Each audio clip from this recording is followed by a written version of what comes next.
على رسوله الكريم أما بعد أعوذ بالله من الشيطان الرجيم بسم الله الرحمن الرحيم فسبحان الله حين تمسون وحين تصبحون صدق الله العظيم. قریب ہو کر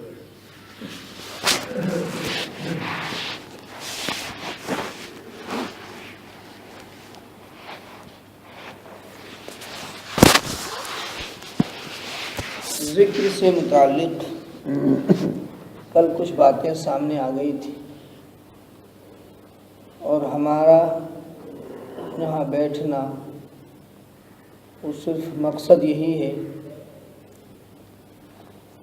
اللہ کی یاد. جو اللہ کی یاد جتنا کرے گا اس کو اللہ کا تقرب حاصل ہوگا.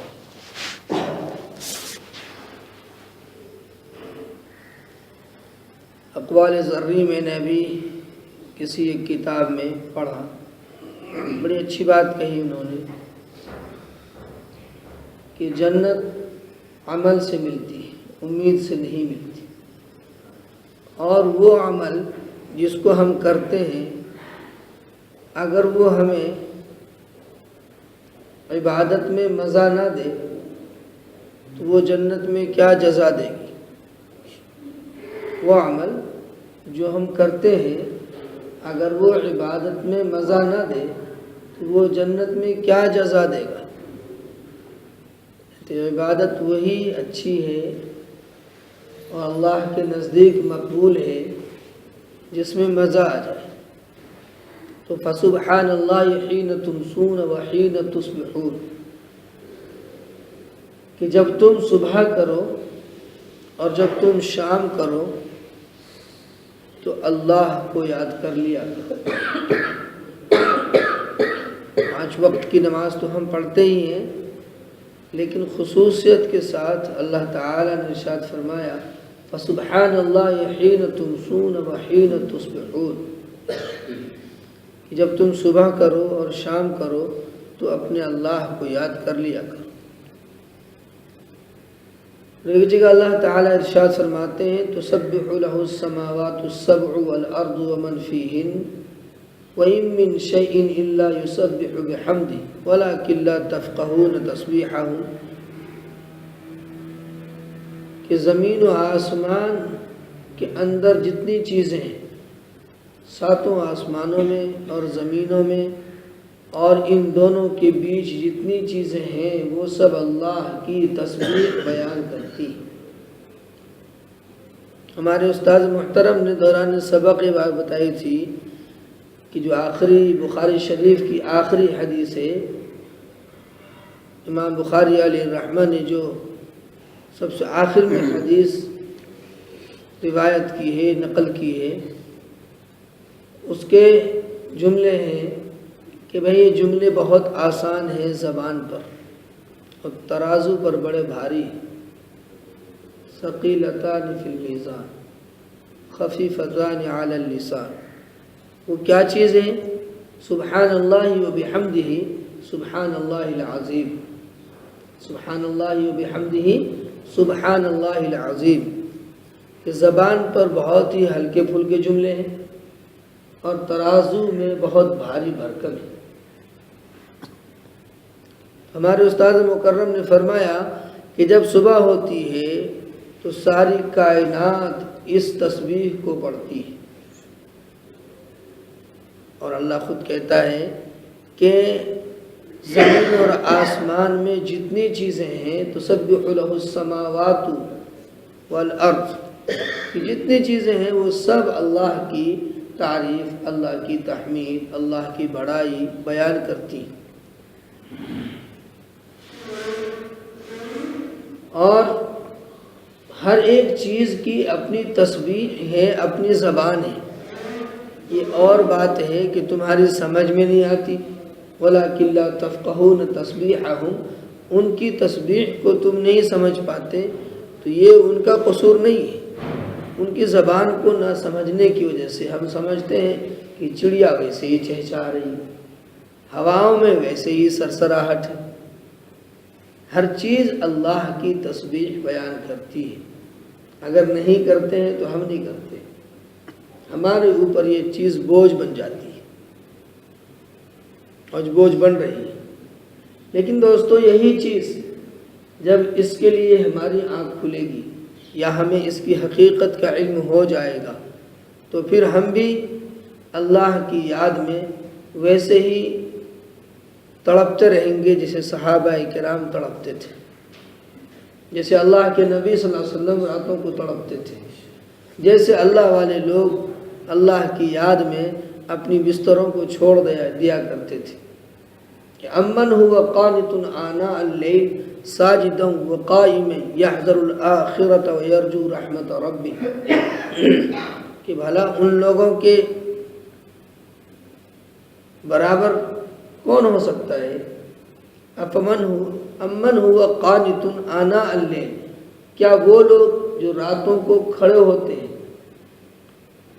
راتوں کے کنارے میں کھڑے ہوتے ہیں اور وہ اپنے اللہ کو یاد کرتے ہیں، روتے ہیں، گڑ گڑاتے ہیں، اللہ سے دعا کرتے ہیں، سجدہ کرتے ہیں، رکوع کرتے ہیں، قیام کرتے ہیں، آگے اللہ فرماتے ہیں قل هل يستوي الذين يعلمون والذين لا يعلمون، آپ بتا دیجئے کیا وہ جو جاننے والے ہیں اور جو نہ جاننے والے ہیں وہ برابر ہو سکتے ہیں؟ نہیں برابر ہو سکتے۔ معلوم ہوتا ہے کہ ایک چیز کو ہم جب تک نہیں سیکھیں گے تو اس چیز کی حقیقت ہمارے دل میں نہیں اترے گی، اور جب کسی چیز کی حقیقت دل میں نہیں اترے گی اس وقت تک ہم اس چیز کو حاصل نہیں کر سکتے، اس سے فائدہ نہیں اٹھا سکتے کما حق ہو۔ ایک جگہ اللہ تعالیٰ فرماتے ہیں الم تر ان اللہ یسبح له من فی السماوات والارض والطیر الصافات کل قد علم صلاته وتسبیحہ، کیا تو نے دیکھا نہیں کہ ہر چیز اللہ تعالیٰ کی تسبیح بیان کرتی ہے، اور وہ تسبیح بیان کرنا اس کا ایسا ہے کہ اس کی تسبیح اس کو خود یاد ہے، اس کو الگ سے سکھانے کی ضرورت نہیں پڑتی، اس کو اپنی تسبیح کل قد علم صلاته وتسبیحہ، ان کو اپنی دعا بھی یاد ہے، اللہ سے کیا کچھ کہنا ہے ان کو، اور ان کو اپنی تسبیح بھی یاد ہے۔ اور جو پرندے آسمانوں میں اڑتے ہیں اس کا ذکر الگ سے اللہ نے فرمایا، اور طیر الصافات، اور پرندے جو تم دیکھتے ہو جو پروں کو پھیلائے آسمان اور زمین کے بیچ فضاؤں میں اڑ رہے ہوتے ہیں خلاؤں میں، ان کی بھی اپنی تسبیح ہے، وہ بھی اپنی تسبیح بیان کرتے ہیں۔ جہاں اس میں ایک اشارہ ملتا ہے کہ مفسرین کرام خصوصاً مولانا علامہ شبیر عثمانی فرماتے ہیں کہ اللہ تعالیٰ نے جب سب کو ذکر کیا ہے الم تر ان اللہ یسبح له من فی السماوات ومن فی الارض، جو کچھ آسمان میں ہے جو کچھ زمین میں ہے، تو یہ زمین اور آسمان میں جتنی چیزیں ہیں اس میں پرندہ تو آ ہی گیا، لیکن والطیر الصافات فرمایا کہ اس کو الگ سے جو ذکر کیا ہے، غالباً اس میں یہ مصلحت ہے، یہ بتلانا ہے کہ وہ پرندہ جس وقت اڑتا ہے اوپر میں وہ نہ زمین پہ ہوتا ہے نہ آسمان میں ہوتا ہے، وہ خلا میں ہوتا ہے، تو اس کا بھی ذکر الگ سے کیا گیا ہے۔ کبھی اشکال کو پیدا کرے کہ پرندے تو بیچ میں اڑ رہے ہیں، یہ کہاں تسبیح کر رہے ہیں، تو اللہ نے اس اشکال کو بھی دور کر کے بتا دیا کہ یہ قرآن اشکال کے لیے نہیں ہے، ایک ایک ورڈ اس کا، ایک ایک لفظ اس کا، ایک ایک جملہ ایسا ہے کہ ہر جگہ یہ فٹ ہوتا چلا جاتا ہے۔ اس میں جو ادبیت ہے، یعنی قرآن کی جو ترتیب ہے، کس طریقے سے جملوں کو سیٹ کرنا ہے، وہ بھی ایک عجیب کشش رکھتا ہے اپنے اندر۔ بعض لوگ اسی کشش کو دیکھ کر ایمان میں داخل ہو گئے۔ یہ قرآن کی ترتیب پوری سورہ کہف آپ پڑھ جائیے، ہر آیت کے آخر میں کیا ہے، کبیرہ، بصیرہ، نصیرہ، ہر آیت کے آخر میں تقریباً الحمدللہ الذی انزل علی عبدہ الکتاب ولم یجعل له عوجا، قيما لينذر بأسا شديدا من لدنه ويبشر المؤمنين الذين يعملون الصالحات أن لهم أجرا حسنا. آپ پڑھیے اس طرح چھوٹی چھوٹی صورتوں کی انا اعطیناک الکوثر فصل لربک وانحر ان شانئک هو الابتر. جملے کی سیٹنگ دیکھیے، مقفع اور مسجع جملہ اللہ تعالیٰ بیان فرماتے ہیں. تو جو ادیب لوگ تھے، ادبا تھے عرب کے، تو بعض ادبا ان کو پڑھنے کے بعد قرآن کے الفاظ کی سیٹنگ کو ہی دیکھ کر ایمان میں داخل ہو. اور آج بھی لوگ ایمان میں داخل ہو رہے ہیں. یہ ہمارے اعمال سے نہیں داخل ہو رہے ہیں مسلمان بڑے اچھے ہیں، بلکہ وہ قرآن کی تلاوت کے بعد پھر ایمان میں داخل ہوتے ہیں. اسلام تو اصل یہ ہے. اب مسلمانوں کا عمل کیا ہے اس سے ہمیں کیا مطلب؟ ہمیں تو اسلام سے مطلب ہے، اور اسلام تو بہترین دین ہے. جب وہ مذہب سمجھ میں آتا ہے تو پھر وہ ایمان میں داخل ہو جاتے ہیں. پھر جب بعض مرتبہ قاری حنیف صاحب رحمۃ اللہ علیہ اپنی تقریر فرماتے ہیں کہ ایک جگہ میرا جانا ہوا، ایک صاحب ایمان میں داخل ہوئے، کچھ دنوں کے بعد میری ملاقات ہوئی تو دوبارہ مرتد ہو گئے. وہ میں نے پوچھا بھائی کیا ہوا؟ کہنے لگے یار میں ایمان میں داخل ہو گیا کتابوں کو پڑھ کر، قرآن کو سمجھ کر، اسلام کو سمجھ کر، اور جب میں مسلمانوں میں رہنے لگا تو میں نے دیکھا مسلمان بھی چوری کر رہے ہیں، مسلمان بھی شراب پی رہے ہیں، مسلمان بھی زنا کر رہے ہیں. میں نے کہا بھائی ایسا اسلام سے فائدہ ہی کیا؟ تو ہم ہی صحیح تھے. تو پھر میں اسی میں آ گیا. تو ہمارے اعمال کے کرتوت کی بنا پر ایک آدمی جو بجائے ہدایت پر آئے وہ ہدایت پر آ کر بھی پھر وہ بھاگ جاتا ہے. تو اس کے ذمہ دار ہم بن رہے ہیں. ہمارے اعمال صحیح نہیں ہے اس لیے لوگ ہماری طرف نہیں آ رہے ہیں. ہمارے اخلاق صحیح نہیں ہے اس لیے لوگوں کا رجحان ہماری طرف نہیں ہوتا ہے. ورنہ غیر جانی دشمن بھی اسلام کی طرف راغب ہوئے. تو اللہ تعالیٰ نے جگہ بجگہ تسبیحات کی پابندی اور اپنے ذکر کی تعریف میں بہت کچھ ارشاد فرمایا ہے. قرآن مقدس میں جگہ بجگہ یہ آیت آتی ہے کہ اللہ کی ہر چیز بڑائی بیان کرتی ہے کہ وَلَهُ الْكِبْرِيَاءُ فِي السَّمَاوَاتِ وَالْأَرْضِ وَهُوَ الْعَزِيزُ الْحَكِيمُ. کہ کبریائی اور بڑائی یہ صرف اللہ کو ہے، چاہے وہ زمین میں ہو یا وہ آسمان میں ہو، کہیں بھی ہو. کہ انسان اپنی زبان کو حرکت دیتا ہے کہ میں بڑا ہوں. تو آپ غور کیجئے کہ وہ انسان تو ایک ناپاک نطفے سے پیدا ہوا ہے. اگر اس کے ہاتھ سے کوئی بڑا کام ہوا ہے تو اس کو عقل کس نے دی ہے؟ اس کے ہاتھ میں طاقت کس نے دی ہے؟ اس کی سوچ میں طاقت کس نے دی ہے؟ تو وہ نتیجہ وہی پہنچتا ہے کہ وہ اللہ نے دی ہے. کہ کسی چیز کی تعریف کہ یہ سورج بڑا پیارا ہے، یہ چیز بڑی پیاری ہے، یہ ہیلی کاپٹر، یہ ہوائی جہاز، دنیا کی کسی بھی بڑی سی بڑی چھوٹی چھوٹی چیز کو لے لیجئے کہ یہ چیز اچھی بھلی معلوم ہوتی ہے. تو اب اس کی بھلائی کے پیچھے جب ہم جائیں گے تو ہم نتیجہ یہی نکالیں گے کہ یہ اللہ نے اس چیز کو بنانا جو بنائی ہے اللہ نے بنائی ہے، انسانوں کے ذریعے سے بنوائی ہے. اب یہ راکٹ سیکنڈوں کے حساب سے ہزاروں کلومیٹر کی رفتار آج، اور اللہ کے نبی صلی اللہ علیہ وسلم کی جو وہ سواری تھی جو آپ کو جس معراج لے کر گئی تو اس کی رفتار بھی ایسی تھی. تو ہر چیز کو اللہ نے بنائی ہے. فرض کرو کہ اگر ہم سمجھیں جہاز کو ایک انسان نے بنایا ہے، کہ انسان نے بنایا ہے، لیکن انسان کو کس نے بنایا ہے؟ جس نے جہاز کو بنایا اس کی عقل کو کس نے بنایا ہے؟ تو ہر چیز اللہ کی طرف لوٹتی ہے. اس لیے ہم نماز شروع کرتے اقرار یہی تو کرتے ہیں کہ سبحانک اللہم، اے اللہ پاک ہے تیری ذات تمام عیوب سے، کمزوریوں سے، ہر چیز سے پاک ہے. اللہ تو بڑی شان والا ہے. ہمارے حضرت نور اللہ عمر قدہ وبرد مزہ فرماتے تھے جب میں ملاقات کے لیے جاتا تھا اتوار کو، مولانا عتیق صاحب رائے پوری دہلوی، مولانا عتیق صاحب یہ اپنی پنجابی پھاٹک میں دیکھا ہوگا، بھائی عیسیٰ بھائی موسیٰ بھائی یحییٰ کے والد سے، وہ مولانا شاہ عبدالعزیز صاحب رائے پوری رحمۃ اللہ علیہ کے واحد خلیفہ تھے ہندوستان میں. حضرت کا انتقال تو پاکستان ہوا، شاہ عبدالعزیز صاحب رائے پوری رحمۃ اللہ علیہ تو ان کے واحد خلیفہ تھے ہندوستان میں. میرا ان سے بہت قریبی تعلق تھا، میرا روحانی تعلق انہی سے تھا. تو باتوں میں کوئی بات چل پڑی، میں نے ان سے کوئی ذکر کیا ہوگا کہ حضرت اس طرح لوگ کہہ رہے تھے، میری کسی بات کی تعریف کر رہے تھے یا میری تقریر کی کوئی تعریف کر رہے تھے، کوئی بات سامنے آئی عصر کے بعد میں بیٹھا کرتا اکثر بیشتر اتوار کے دن. تو حضرت نے ارشاد فرمایا کہ اگر اپنی تعریف کو اپنے کان سے سنو گے تو دل موٹا ہو جائے گا، طبیعت موٹی ہو جائے گی، اور اس سے کبر پیدا ہوگا، اس سے تکبر پیدا ہوگا۔ تو اگر کبھی تمہارے سامنے کوئی تعریف کرے تمہاری، تو تم اس کو یہ آیت سنا دینا۔ کیا سنانا؟ فَلِلَّهِ الْحَمْدُ رَبِّ السَّمَاوَاتِ وَرَبِّ الْأَرْضِ رَبِّ الْعَالَمِينَ۔ میں نے اسی وقت یہ آیات کر لی، یاد تو ہے ماشاءاللہ، حافظ تو ہم۔ فَلِلَّهِ الْحَمْدُ رَبِّ السَّمَاوَاتِ وَرَبِّ الْأَرْضِ رَبِّ الْعَالَمِينَ وَلَهُ الْكِبْرِيَاءُ فِي السَّمَاوَاتِ وَالْأَرْضِ وَهُوَ الْعَزِيزُ الْحَكِيمُ۔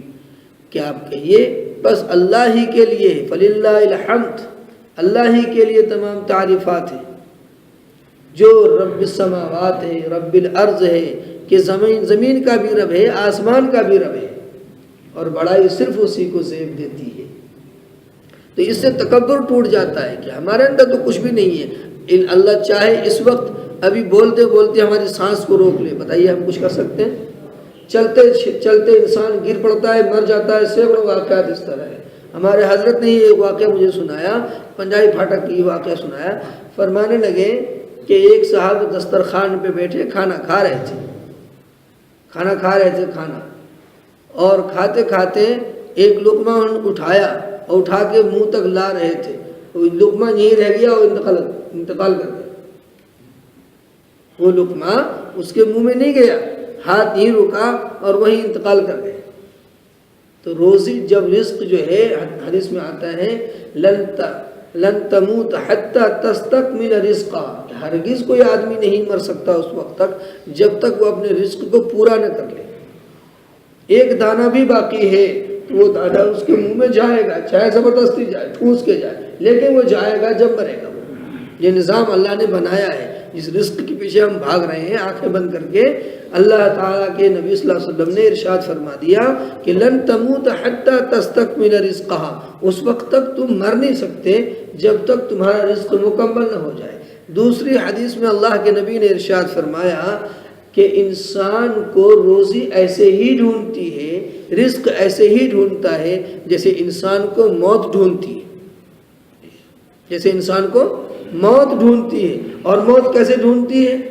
اینما تکونوا یدرککم الموت ولو کنتم فی بروج مشیدہ، کہ تم جہاں کہیں بھی رہو گے، مضبوط قلعے میں بند رہو گے، پیک رہو گے، جب بھی موت تمہیں آ کے پکڑ لے گی۔ آپ بتائیے موت کے پنجے سے آج تک کوئی دنیا میں بچا ہے؟ طاقت سے طاقتور انسان بس وہ یہاں آ کر ہار جاتا ہے۔ اور پوری دنیا میں سارے ہی مذاہب و ادیان کے ماننے والے لوگ اس بات پر متفق ہیں کہ موت ایک ایسی چیز ہے جس کا پتہ لگانا مشکل ہے۔ یہ چیز ہے کیا؟ یہ آتی کہاں سے، کیسے آتی ہے؟ ایک بولتا چلتا پھرتا انسان چپ کیسے ہو جاتا ہے ہمیشہ کے لیے؟ یہ نہ تحقیق کر سکتے ہیں نہ کر سکیں گے۔ تو یہ نظام اللہ نے بنایا کہ موت ایک ایسی چیز ہے کہ جس کو تم ٹال ہی نہیں سکتے۔ آکسیجن کے ذریعے سے ٹال دو، وہ تو دکھانے کے لیے ہے، موت تھوڑے ٹلتی ہے۔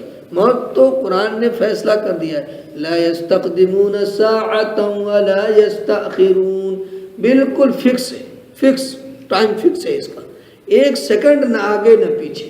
ان اجل اللہ اذا جاء لا يؤخر، یہ موت کا وقت مقرر ہے، اس میں کوئی تقدیم و تاخیر نہیں ہوتی۔ تو جب اللہ کی طرف سے رزق متعین ہے تو ہم کیوں نہ یقین کریں؟ یقین نہ ہونے کی بنا پر جو ہے ہماری کشتی ڈواڈول ہو جاتی ہے۔ یقین اگر کامل ہو تو کاروبار کرتے رہیں گے، لیکن یقین اللہ پر ہوگا کہ بھائی رزق جو ہے وہ اللہ کی طرف سے، اس میں برکت، اس میں اضافہ، یہ سب اللہ کی طرف سے ہے۔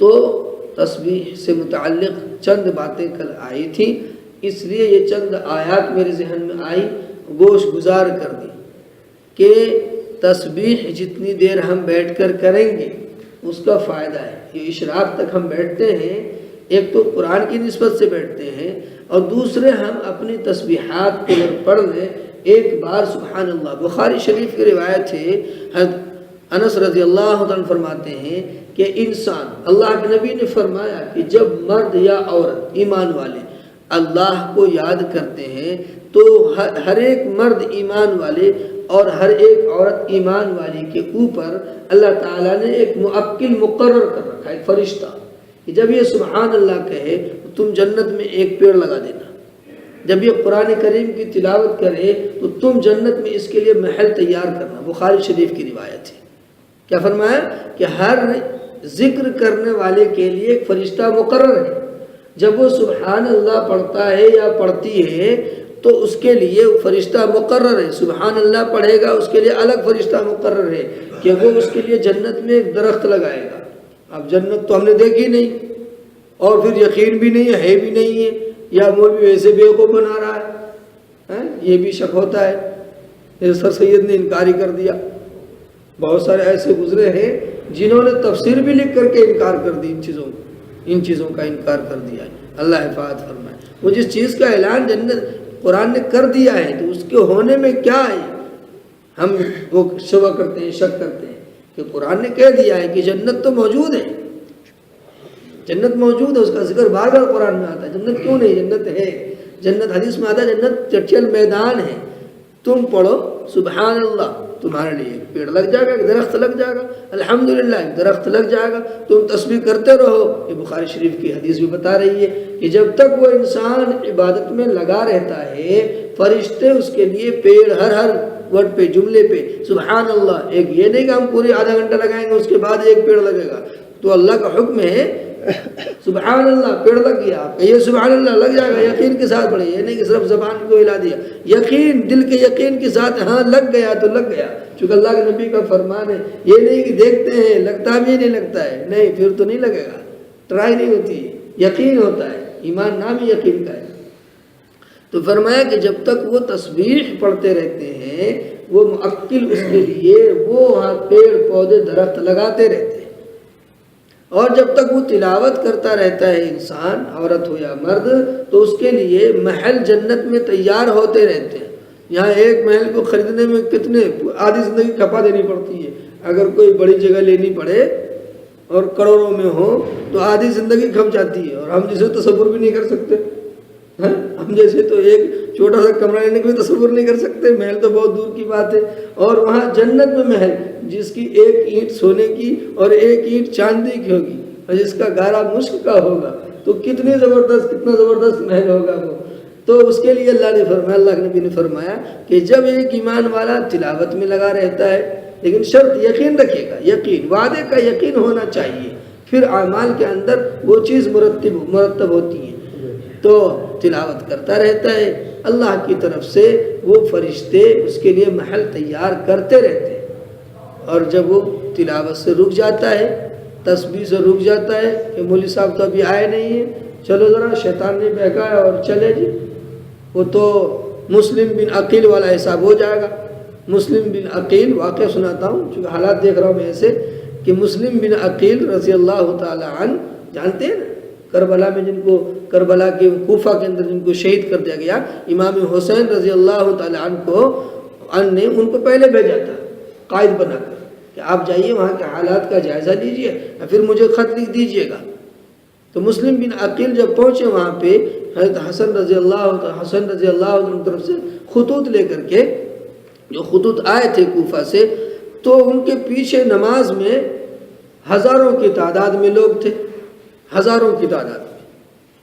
اور جب آپ نے سلام پھیرا تو ایک بھی آدمی نہیں, ایک یا دو آدمی ان کے اپنے. سمجھ رہے ہیں بات کا, کہ جب ہزاروں کی تعداد میں. تو میرا مقصد یہاں یہ ہے کہ وہ بے وفائی نہ ہو کہ جب ہم پہلے دن بیٹھے تو آدھی مسجد اور دوسرے دن اور آدھی, اور جو 2 منٹ 4 منٹ تاخیر ہوگی تو اللہ اللہ خیر صلی اللہ. تو خیر اس سے کوئی فرق نہیں پڑتا ہے, فرق اس سے نہیں پڑتا ہے, نقصان ہم اپنا کر رہے ہیں. تو جہاں ہم نے دعوت دے کر ایک چیز کو, ہم نے ایک چیز کی ابتدا کی ہے, تو اس کی باضابطہ مہم ہونی چاہیے اور خود بھی اس میں بیٹھنے کا اہتمام ہونا چاہیے. یاد رکھیے گا کہ بولنے والے کے زبان پر عوام جو سننے والے سامعین کی توجہ ہوتی ہے تو بات اللہ تعالیٰ جو ہے ذہن و دماغ میں ڈالتا ہے, ورنہ وہ مطالعہ کی ہوئی چیزیں بھی دماغ سے نکل جاتی ہیں. سمجھ رہے نا بات کو؟ تو اس لیے اس کی مہم چھیڑیے, اس کو چلائیے. یہ کوئی چھوٹا موٹا عمل شروع نہیں کیا آپ لوگوں نے, بڑا عمل شروع کیا ہے, اور اس کے لیے مجاہدہ کرنا پڑے گا. اس کے لیے لوگوں کے ذہن و دماغ کو آمادہ کرنا پڑے گا.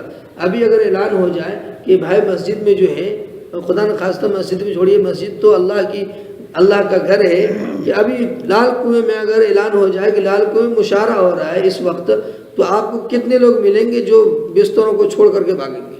بھاگیں گے؟ نہیں بھاگیں گے. کیوں؟ شیطان. اب یہاں ہم تھوڑی دیر بیٹھیں گے تو شیطان ہمیں اکسائے گا. ضروریات کچھ نہیں ہے لیکن وہ اکسائے گا. چلو پیٹ میں درد ہو گیا، چلو اب باہر نکل گئے تو ختم. مسجد کے نورانیت سے نکلے اور پھر شیطان نے اچک لیا کہ وَمَن يَعْشُ عَن ذِكْرِ الرَّحْمَنِ نُقَيِّضْ لَهُ شَيْطَانٌ فَهُوَ لَهُ قَرِينٌ. کہ انسان جب اللہ کی یاد سے غفلت میں آتا ہے تو شیطان اس کو اپنا دوست بنا لیتا ہے، اور پھر اللہ کے ذکر سے غافل کر دیتا ہے، اس کا قرین اپنا قرین بنا لیتا ہے، اپنا قریبی بنا لیتا ہے.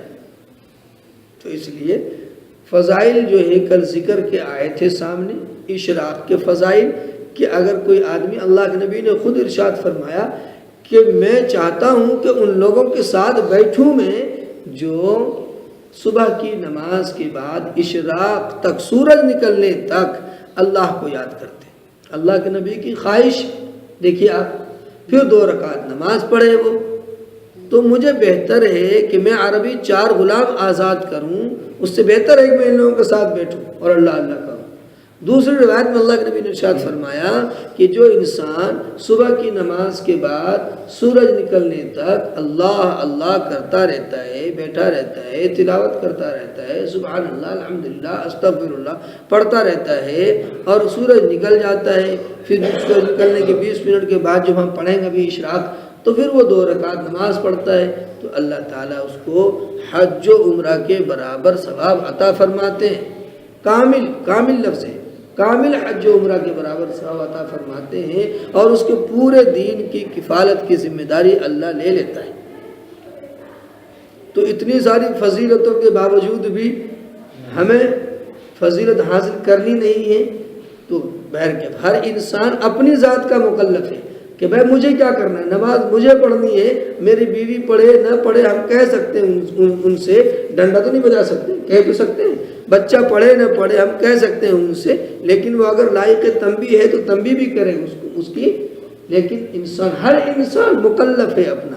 ہم اپنی ذات کے اعتبار سے تو یہ تہیہ کر لیں کہ ہم نے بیٹھنا ہے. ایسی مجالس جو منعقد ہوتی ہیں اس میں بیٹھنا ہے، ہر حال میں بیٹھنا ہے. اپنی ضروریات کو آگے پیچھے کر میں نے اپنی ضروریات کو کتنا آگے پیچھے کیا ہے کہ میں آپ کو بتا نہیں سکتا، لیکن جتنی محنت کے بعد ہم آپ کے سامنے پیش ہوتے ہیں تو ان باتوں کو لینے والے بھی تو ہوں، بیدار مغزی کے ساتھ لینے والے ہوں، جذبات کے ساتھ لینے والے ہوں، طلب صادق کے ساتھ لینے والے ہوں، تو پھر ہماری محنت بھی رنگ لائے گی. اور نہیں تو ہماری محنت تو جہاں ہمارا تو فائدہ ہوگا کہ ہمارا علم بڑھے گا، لیکن جس چیز کے لیے اس چیز کی شروعات کی گئی ہے وہ ناقص رہ جائے گی، وہ ادھوری رہ جائے گی. لہٰذا ذہن سازی بہت ضروری ہے کہ قرآن سے ہمارا تعلق جڑے. جب یہ قرآن سے تعلق جڑے گا پھر قرآن کا فیض پہنچے گا. جب قرآن کا فیض پہنچے گا تو گھروں میں برکتیں آئیں گی اور ہماری زندگیوں میں برکتیں آئیں گی اور سکون آئے گا. انشاءاللہ اس کی مہم بھی چلاتے رہیں. یہی ٹائم ٹیبل ہے جو ہم آپ کے سامنے پیش ہو رہے ہیں. اسی طرح آتے رہیں گے، جاتے رہیں گے انشاءاللہ.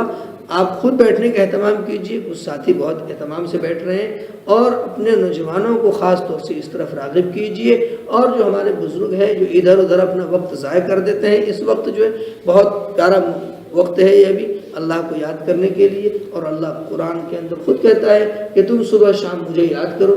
نماز تو ہم 5 وقت پڑھتے ہیں، صبح تو ہم فجر کی نماز پڑھتے ہیں اور شام کو مغرب کی نماز پڑھتے ہیں، بیچ میں بھی نمازیں ہم پڑھتے ہیں. خصوصیت کے ساتھ ذکر کرنا چاہیے انسان کو. اسی لیے تسبیح فاطمی ہم پڑھتے ہیں فجر کی نماز کے بعد 33 بار سبحان اللہ، 33 بار الحمدللہ، 34 بار اللہ اکبر. پڑھتے نہیں پڑھتے؟ پھر اسی طرح ہم عصر کے بعد پڑھتے ہیں. کیوں؟ یہ اسی کے لیے ہے تاکہ اب شام شروع ہو رہی ہے تو ہم اللہ کے سامنے جو فرشتہ جا رہا ہے پوچھیں گے اللہ تعالیٰ کہاں سے آیا، تو کہیں گے کٹرا غلام محمد گلی چابک سوار میں مسجد وہاں سے آیا. اللہ کو سب پتہ ہے، لیکن اللہ پھر بھی پوچھتے ہیں کیا کر رہے تھے وہ لوگ؟ وہ تو آپ کو یاد کر رہے تھے. دوسرا جو فرشتہ آئے گا، ڈیوٹی چینج ہوتی ہے اس وقت، صبح شام ڈیوٹی چینج ہوتی ہے، فجر کے بعد ڈیوٹی چینج ہوتی فرشتوں کی، مغرب کے بعد ڈیوٹی چینج ہوتی فرشتوں کی. تو وہ جو فرشتے آنے والے ہوں گے وہ دیکھیں گے اللہ اللہ، جو جانے والے وہ بھی دیکھیں گے اللہ اللہ. جو جانے والے جہاں سے جائیں گے کیا کہیں گے اللہ کے سامنے؟ وہ تو اللہ اللہ کر رہے تھے. وہ جو آنے والے فرشتے پھر دوبارہ جائیں گے وہ کیا، وہ جب میں پہنچا تو وہ اللہ اللہ کر رہے تھے. کتنی بڑی بات ہے، کتنی بڑی بات ہے یہ. تو اس لیے ان اوقات میں تسبیحات کی پابندی رکھیے تو کوئی گرنگ بار نہیں گزرے گی یہ چیز. باقی اس کی فکر بالکل نہ کیجئے کہ کون بیٹھتا ہے کون نہیں بیٹھتا ہے. جس کو اللہ توفیق دے گا، جو چاہے گا اپنی سب طلب صادق کے ساتھ اللہ اس کو بٹھائے گا. یہ تو فائدہ ہی فائدے کی چیز ہے، اس میں نقصان کہیں سے کہیں تک نہیں ہے. کوئی انتشار کی بات ہے، کوئی اختلاف کی بات نہیں ہے. یہ تو قرآن ہے اور اس کا ترجمہ ہے اور اس کی تشریح ہے جو ہمارے مفسرین نے جمع کی ہیں، وہ آپ کے سامنے پیش کی جاتی ہیں. یہی پیش کی جاتی رہیں گے انشاءاللہ.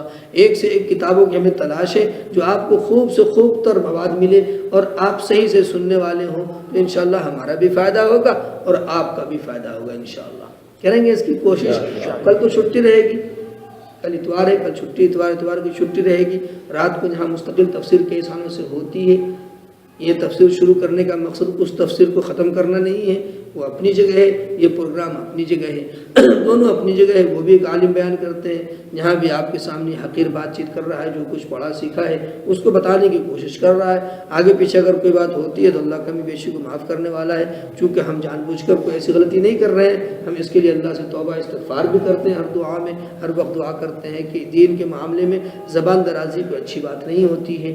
اپنی طرف سے کوئی چیز بڑھا کر پیش کر دینا یہ بھی دین کے اندر زیادتی ہے، اور دین کے اندر زیادتی جو ہے جہنم کا ٹھکانہ ہے. اللہ حفاظت فرمائے. تو اس کی کوشش کریں گے انشاءاللہ. اور صبح بیٹھنے کا پورا اہتمام کریں گے. اگر ساتھی اٹھنے لگے بلا کسی تقاضے کے تو ان کو ہلکی آواز میں بتا دیں کہ بھائی قرآن کا درس ہو رہا ہے ماشاءاللہ آپ جانتے ہیں. اگر بہت ضروری نہیں ہے تو آپ تشریف رکھیے انشاءاللہ فائدہ ہوگا. تو انشاءاللہ اس کا بہت فائدہ ہوگا. کریں گے ایسا انشاءاللہ. اب پھر سے انشاءاللہ قرآن کے بارے میں شروعات ہوگی، وہ بھی تمہید ہوگی لیکن قرآن سے متعلق ہوگی. الحمدللہ رب العالمین، الصلاة والسلام علی سید المرسلین وصحبہ اجمعین. ربنا ظلمنا انفسنا وإن لم تغفر لنا وترحمنا لنكونن من الخاسرین. اللهم ربنا آتنا في الدنيا حسنة وفي الآخرة حسنة وقنا عذاب النار. یا اللہ ہمارے خطاؤں کو معاف فرما، غلطیوں سے درگزر فرما، ہمارے سیئات کو حسنات سے مبدل فرما، ہمارے بیٹھنے کو بے حد قبول فرما، کہنے سننے کو قبول فرما، خامیوں کوتاہیوں کو معاف فرما. اے اللہ ہمارے بیماروں کو شفا نصیب فرما. اے اللہ پریشان حال بھائیوں کی پریشانیوں کو دور فرما. سارے عالم میں امن و آشتی قائم فرما. اے اللہ بھائی چارگی پیدا فرما. ہمارے دلوں کو یکجا فرما. اپنی یاد میں ہمارے دلوں کو لگا دے. اے اللہ ہمیں اس کی توفیق عطا فرما. اپنی رضا نصیب فرما، اپنے نبی کی محبت نصیب فرما. ہمارے لیے دین کی مجالس میں دین کی باتوں کا سننا ہمارے لیے آسان فرما. اے اللہ اپنے فضل و کرم سے ہماری اس دعا کو قبول فرما. رب اجعلنی مقیم الصلاة من ذریتی ربنا وتقبل دعاء ربنا اغفر لي ولوالدي وللمؤمنين يوم يقوم الحساب. وصلى الله تعالى على خير خلقه محمد وآله وصحبه أجمعين برحمتك يا أرحم الراحمين.